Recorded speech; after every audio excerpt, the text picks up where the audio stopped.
the topic for today's radio show is the word for the topic is collaboration.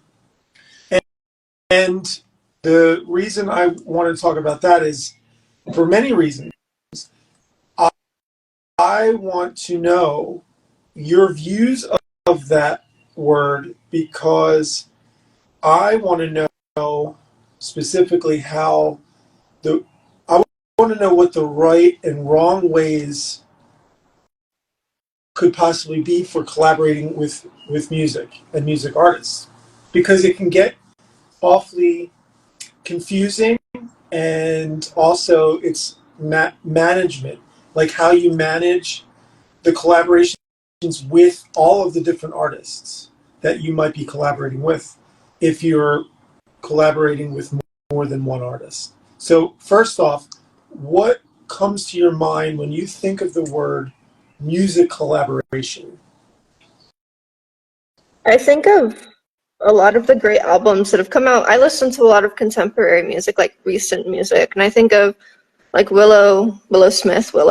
She put out an album, and it was like she had a lot of really great collaborations with like really great musicians that are just great at playing their instruments, and that really stands out to me. And anytime I hear that kind of sound in an album where it's not just, you know, one person doing all of it, it just sounds better. It sounds, I don't know, like more quality and more enjoyable in a way. And it also gives a new take on whoever the artist is. Like if you do different collaborations with different musicians, it puts like a different perspective on something that already exists. Like people are familiar with your brand, but if it's like your brand mixed with like my brand or something, then that's a whole different like vibe, for lack of a better word.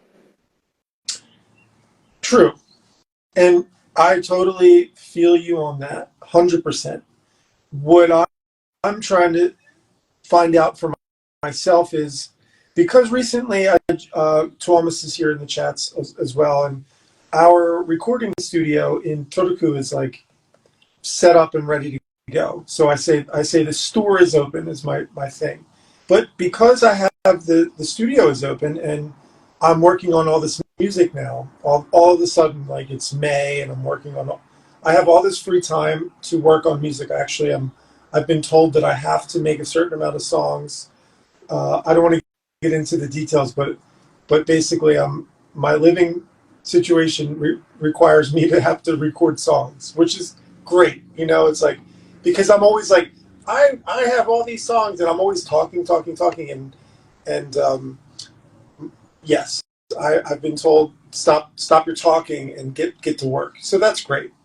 But along with that comes all these collaborations, because now that I'm trying to work with different artists, I'm trying to figure out how to navigate dealing with the collaborations. Like you mentioned, like of course we're doing a project, and but it doesn't stop there, and with you it doesn't either. So when I'm talking to other collaborators, sometimes when you're talking to them, not only can you get your scheduling mixed up, but you can also get your wording.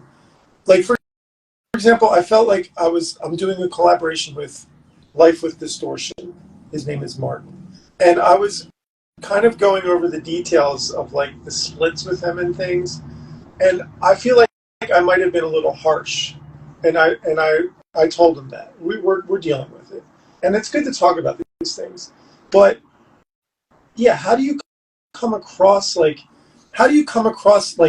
negotiating and dealing with like how you want to move forward with, because the collaboration is more than just the song, because remember, the artists that are collaborating, unless they're doing something equal split,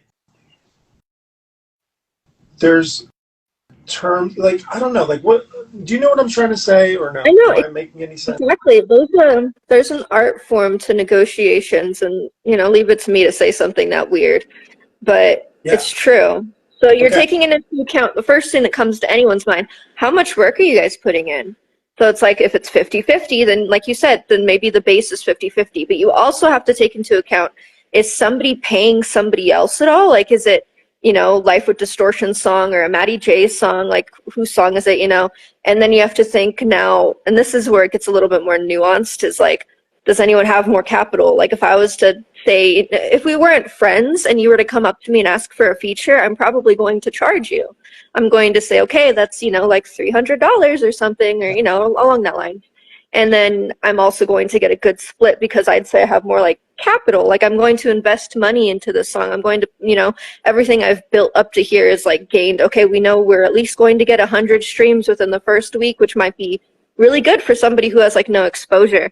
So you have to take all of those things into account. Like, does anyone have any capital? Like, do they already have an established following? Like, I would pay, like Darren Miller or 96 Bitter Beings, either one, projects, if I wanted to have him on a song, and I would come up to him with a price point and a song, and I would be ready because he's professional. He's established a huge cult following, and like, as opposed to going maybe to somebody like Martin. If I was to say, hey, I really like your style, I might say, I'll give you, a bigger split if you want to help me build a melody or something. And it's like, it's all different depending on who you're talking to. Okay. Well, that puts things into perspective. Yeah, I guess it does. Like, I was talking to Rob Fox, who's another person I'm going to be doing music collaborations with, and who also does podcasts on the MM radio channel.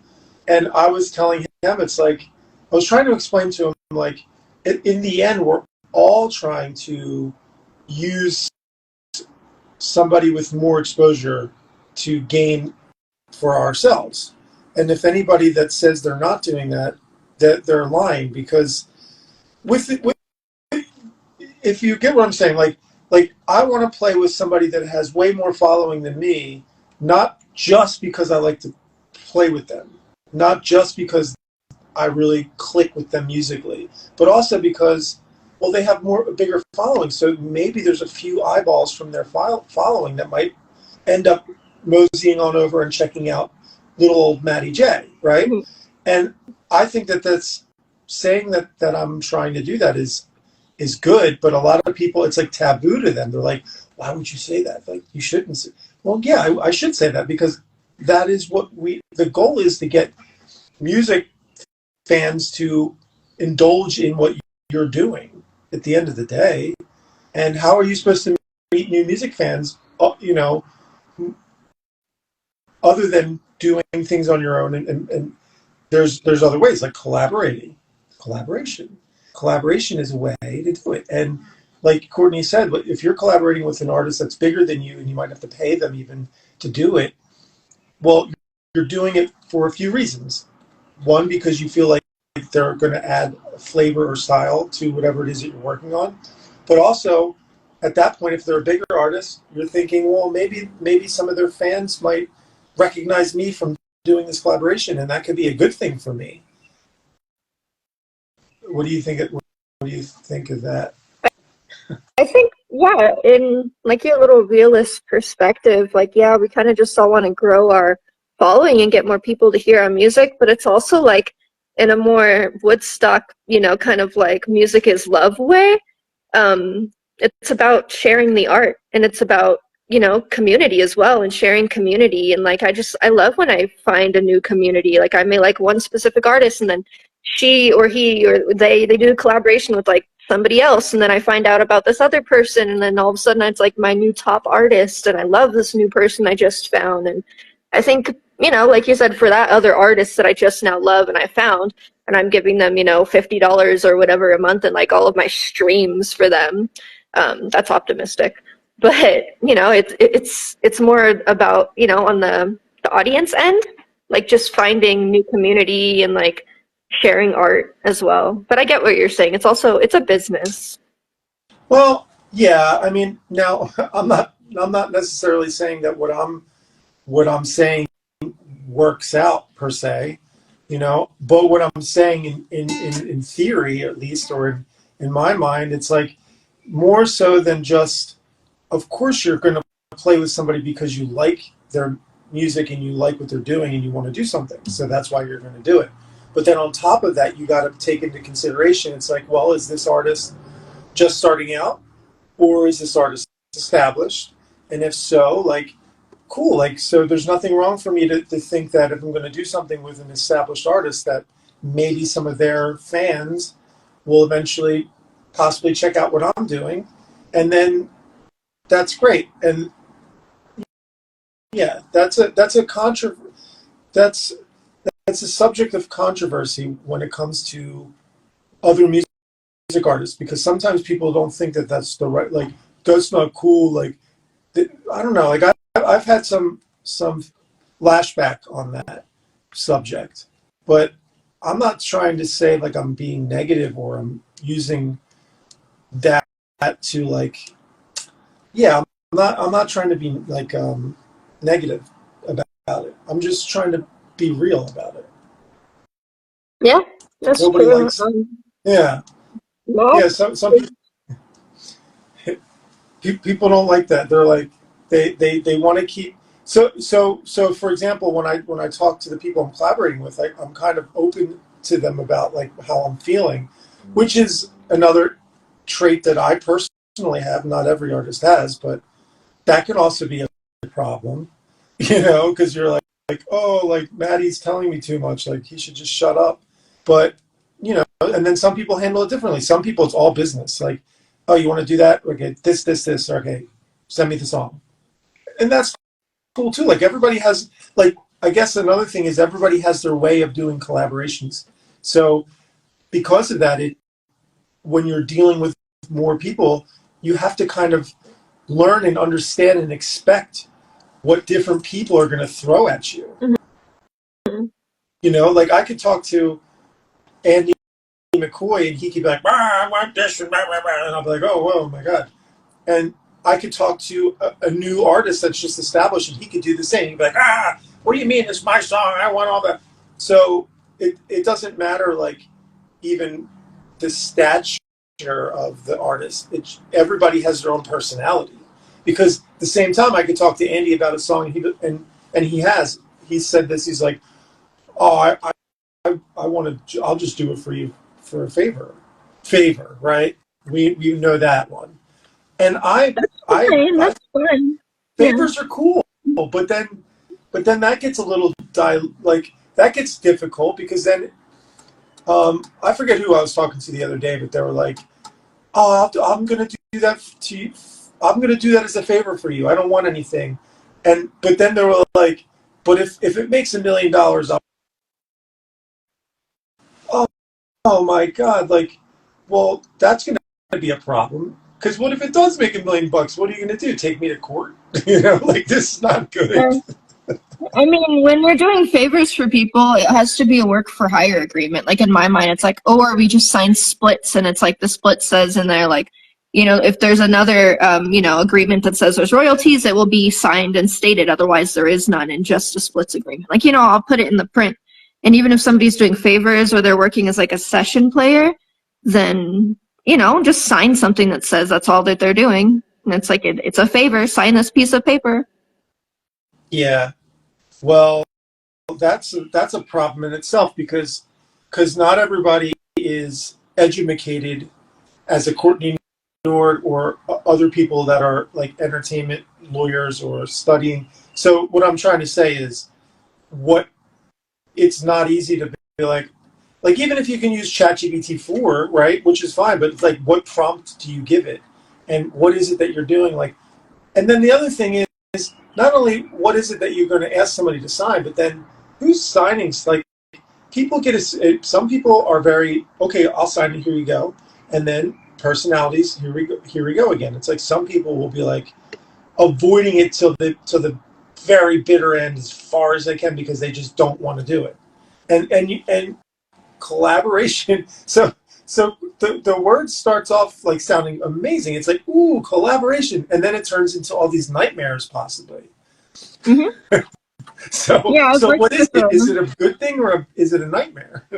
Yeah, I've worked with a company and I put in a lot of work. I might have said this story already, and I collected all my songs, put it in these folders, got all of my paperwork ready, and I was ready to have this company represent my music along with a bunch of other companies. And I said, here's all the information. I got it ready for you. It took me a few hours. I'll just wait for your agreement and I'll sign it and we'll be good to go. And they said, oh, we don't work on agreements. They said that they think that agreements F the artist over. And I was like, I think they protect us, in fact, and I only want to work under an agreement. And the whole thing just fell through because I didn't feel safe working with a company that didn't say that they're going to give me all the money and like, not steal my songs or anything like that. And the last email I ever sent them was, hey, I revoke any rights. You're not allowed to use my music. Thank you. Goodbye. That's it. Okay. Well, that's right. And that's because you're dealing with a company, not an artist, which they shouldn't be dealt with differently, but at the same time, when you're dealing with a company, yeah, it's like that was weird. That's a red flag if they're like, oh no, agreements are bad for the artist. Like, so what are you trying to say, company? You're trying to say that you want to screw me over, like, or something, or what? That's kind of weird. It's collaboration too, though, because you work with these people. There's a lot of times where a company will come to me and ask for a certain type of song, and I have to start creating it from what they say, which is a type of collaboration too. Well, the other issue that I'm having with collaborations is because, at least for me now at this point, not to say that this is any different for any other artist, but like I kind of want to do stuff for now that is always like going to be the best that it can possibly be, right? So if I'm going to do a collaboration with anybody like today or tomorrow or the next day, it's cool. I'm going to do it, but then I want to make sure that before it gets released, I listen to it and I'm like, okay, that is like that. That's sonically, it sounds amazing. It's mixed amazing. We all did a great job. It's a great song. Like, I don't want to collaborate with something where I'm like, well, the bass was out of tune and like we didn't even have like the idea for the vocals that much. So, but we put it out as a collaboration. I don't want to do that.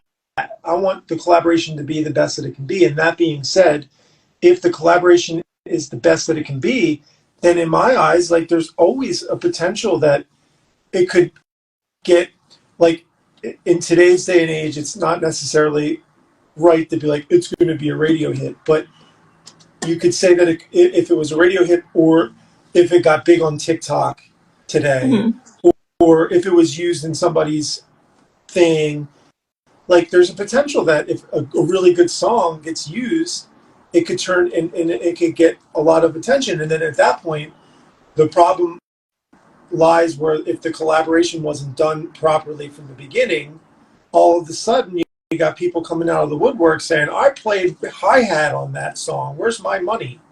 And you're like, oh yeah, you did play. I asked you to play. I was being really nice to you. And I said,